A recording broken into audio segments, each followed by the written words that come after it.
ఈ మూవీతో పాటు ఒక 2 హారర్ మూవీస్ కూడా చెప్తా లాస్ట్లో, అది కూడా వినండి. Hi guys, welcome back. Kho Gaye Hum Kahan Bollywood movie రీసెంట్గా మనకి నెట్ఫ్లిక్స్లో అయితే అవైలబుల్గా ఉంది, తెలుగులో కూడా ఆడియో అయితే అవైలబుల్గా ఉంది. సో ఈ మూవీ రివ్యూ గురించి మాట్లాడుకునే ముందైతే మన ఛానల్ అయితే సబ్స్క్రైబ్ చేసుకోండి, పక్కన ఉన్న బెల్ ఐకాన్ అయితే ఆన్ చేసుకోండి. Best reviews, best movie content మాత్రం అప్లోడ్ చేస్తాను. కీప్ సపోర్టింగ్ మీ. ఖో గయే హమ్ కహాన్. సో సింపుల్గా చెప్పాలంటే ఒక 3 ఫ్రెండ్స్ ఉంటారు భయ్య. ఈ ఫ్రెండ్స్ గురించి స్టోరీ అనమాట. సో అందులో మనకి అనన్య పాండే, సిద్ధార్థ్ చతుర్వేది, ఆదర్శ్ గౌరవ్, సో వీళ్ళు ముగ్గురు అయితే నటించారు. సో ముగ్గురు కూడా పర్ఫార్మెన్స్ పరంగా అయితే బెస్ట్ ఇచ్చారు. డైరెక్షన్ కూడా బాగానే ఉంది, అక్కడక్కడ కొద్దిగా స్లో ఉంటుంది, బట్ మిగతా అంతా ఓకే. అంటే మూవీ చూసాక ఓవరాల్గా నాకైతే సూపర్ డూపర్ కాదు, ఒకసారి చూసేయచ్చు, నాట్ బ్యాడ్ అనిపించింది. అంటే నార్త్ కల్చరు అది కొంచెం మీకు బాగా నచ్చుద్ది అనుకున్న వాళ్ళకి ఇంకొంచెం బెటర్గా అనిపిస్తుంది. సో నాకైతే ఓకే, చూడొచ్చు. ఫ్యామిలీతో అయితే వర్కౌట్ అవ్వదు ఫస్ట్ చెప్తున్నాను, ఎందుకంటే నార్త్ మూవీస్ ఎలా ఉంటాయో తెలుసు కదా, లిప్ లాక్లో కొన్ని సీన్స్ అయితే ఉంటాయి కదా. సో అది కొంచెం మనకి ఫ్యామిలీతో అయితే వర్కౌట్ అవ్వదు. సో అయితే చూస్తే ఫ్రెండ్స్తో, లేదంటే సింగిల్గా చూసేయండి సో మీకు టైం ఉన్నప్పుడు.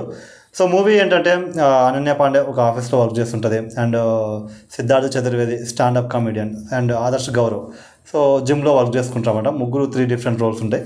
సో వాళ్ళ రోల్స్లో వాళ్ళు ఎలా ఓవర్కమ్ అయ్యారు, ఎలా చేశారు, సో ఎలాంటి సిచ్యువేషన్ నుంచి బయటకు వచ్చారు, సో చివరికి వచ్చేవారికి వీళ్ళు ముగ్గురు పరిస్థితి ఏంటి, సో ఫ్రెండ్స్ ఎలా కలిసి ఉన్నారు, ఎలా లైఫ్ లీడ్ చేయబోతున్నారు అనేది దాని గురించి మూవీ అనమాట. బాగుంది, అంటే పెద్ద మెసేజ్ ఓరియంటెడ్ అలా ఇలా ఏం కాదులే, కానీ సరదాగా మన ఫ్రెండ్స్ లైఫ్ స్టోరీ చూస్తే ఎలా ఉంటుందో సో అలా అనిపిస్తుంది అనమాట. ఒకసారి అయితే అలా చూసేయచ్చని నాకైతే అనిపించింది. తర్వాత ఒక 2 హారర్ మూవీస్ చూశాను. ఒకటి వచ్చేసి ద పోపోస్ ఎగ్జోరిస్ట్ అని ఒకటి, అండ్ ఇంకొకటి వచ్చేసి ద పైపీస్ అని. సో 2 మూవీస్ కూడా హారర్ మూవీస్ నాకైతే ఏం అనిపించలేదంతా.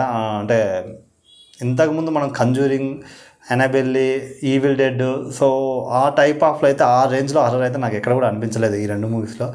నాకే తెలుసు కదా, ఒక ఇంట్లోకి వెళ్తారు, ఆ ఇంట్లో దయ్యం ఉంటుంది, వీళ్ళకి పట్టుద్ది, ఒకరు వస్తారు, సో విడిపిస్తారు. కాకపోతే దాన్ని అంత హారిబుల్గా అయితే తీయలేదు, అది నాకు అంత అనిపించలేదు. టు లీవ్ ఇట్, ఈ హారర్ మూవీస్ చూడాల్సినంత అవసరం అయితే లేదని నాకు అనిపించింది. సో ఇంకెప్పుడు ఒక బెస్ట్ హారర్ మూవీ చూస్తే మాత్రం ఖచ్చితంగా సజెస్ట్ చేస్తాను. సో ఇదనమాట ఈ వీడియోలో. సో మన వీడియో నచ్చితే మాత్రం ఖచ్చితంగా కామెంట్ అయితే చేయండి, డెఫినెట్గా మర్చిపోకండి. అండ్ లైక్ చేయండి, మీకు ఏమనిపించిందో చెప్పండి. అండ్ వీడియో నచ్చితే మాత్రం సబ్స్క్రైబ్ చేసుకుని పక్కన ఉన్న బెల్ ఐకాన్ అయితే ఆన్ చేయండి, ఎందుకంటే మనం చేసే ప్రతి వీడియో అంటే మీ దగ్గరికి అయితే రీచ్ అవుతుంది. Thank you for watching my video.